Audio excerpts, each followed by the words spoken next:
still on bad breath. There is a reason you usually wake up in the morning with that bad breath, and this is what we call xerostomia. Now, this is just a continuation video about bad breath. We tackled several things that can happen in your body, which are very common, that can give you that bad breath, and several things that you can do to fix that. Today, I'm also going to give more, which are less common. Okay, it doesn't mean that they are less common. Some of them are very, like xerostomia, very common. But we're also going to look at their solutions, and we are going to also have several which are not that common. So it's good that maybe if you didn't find anything that applies to you in the previous video, they might be applicable to you here. No, xerostomia usually happen in the morning. Okay, this is a condition where you have less saliva. And by the way, if you have that bad breath in the morning, do you notice that when you take something very small, even if it's just water, anything just small, that breath usually freshen within some few minutes, even before you brush? So there is a reason behind that. Now, when you sleep, most of the things usually kind of slow down, like your heart, your breathing rates, the rate of production of your saliva.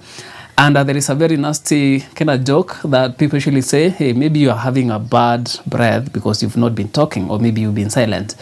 This is mostly true or not. What it most probably mean is you've not been talking. So when you talk, when things are moving in your mouth, you are particularly going to incorporate your saliva into your teeth, your tongue, and all those, and they really help in dislodging the debris that is left there by food. And it's very, very important. And that's why most of the bacteria in your mouth that usually cause that the bad smell in your mouth, they usually have a habit of forming biofilm to protect them from saliva. Saliva will almost kind of dissolve the debris that you have, and it will be easier for just your body to just get rid of them. So this is a reason why saliva is very important. And at night, because you have less production of the same, you're going to have bad breath in the morning, because the same place that you left that food is still the same point that you're going to find it in the morning. And especially if you usually sleep with your mouth open, you're going to dry off most of your saliva. And this is where now the bacteria will be happy, because they have food just stationary there. So they're going to break down most of it. And this is where you wake up with that bad breath. But when you take something early in the morning, when you have the saliva, it's going to wash off everything, even if you just take water. So it happens. So the second one is, I've actually from the previous video, someone was mentioning something about kissing. So if you kiss maybe someone with the bad breath, can you transmit that? Yes and no. Now, okay, it will depend. Now, remember, in our mouth, we have bacteria, which is just normally living there. It's called normal flora. It just stays there normally. So when you kiss someone, you are exchanging your normal flora. It might not be identical.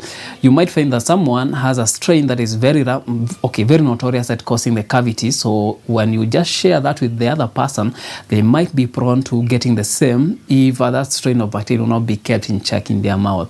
So it usually differs. This is the reason I usually tell parents, sometimes don't kiss your kids, especially if you have issues with their, maybe you usually get cavities and all those. If you have those, it's good to not kiss your kid in the mouth, and I've seen that online almost everywhere. The other one, which is quite common, cavities and gum diseases. Now, cavities usually come from the breakdown of the food. Like I said, when you have food in your mouth, the bacteria will feed on that. So one of the byproducts with the acidic components, and like we said, if you remember from the video that we did on lemon, it's very, very easy to corrode your teeth using anything acidic. So this is the reason I also usually encourage people, the first thing for you to do after you vomit, wash your mouth, because the acid is very corrosive. It can just corrode your teeth. The same thing happens to your bacteria. It doesn't mean that this acid is bad. You have lactobacilli in the vaginal cavity, and they're very good because they usually keep that area acidic, and this is the reason why yeast usually find a very, very hard time to grow there when you have enough lactobacilli. So on cavities and gum diseases, like periodontal diseases, when you have issues in your mouth, you have the bacteria breaking down almost everything, and when you brush your teeth and you have cavities, it's usually very hard to dislodge whatever is inside the cavity. So it's usually very hard to just remove them, and you know, food will just find a place to just hide, because you have a place like a crevice where the food will just stay, and they're going to find a very, very easy time to just stay there.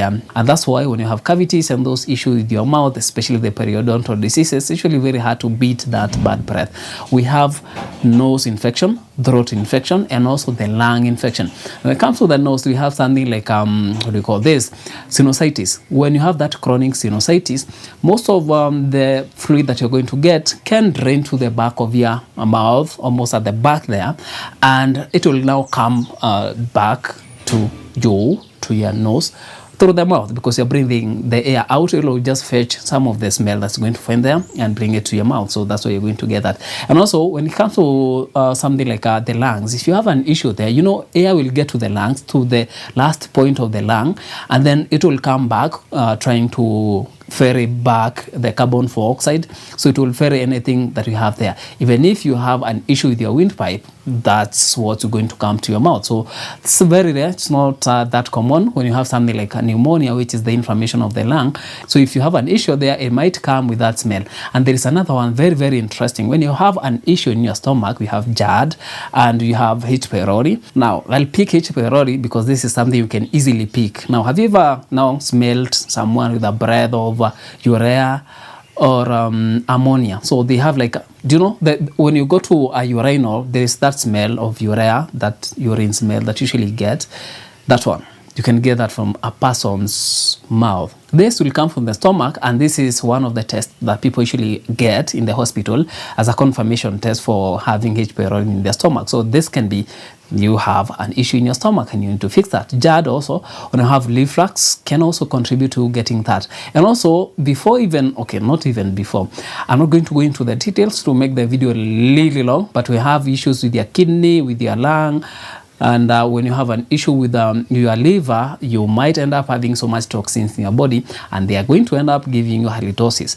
We have foods, and this is quite obvious. When you eat garlic, it might give you that thing. It's very nasty one.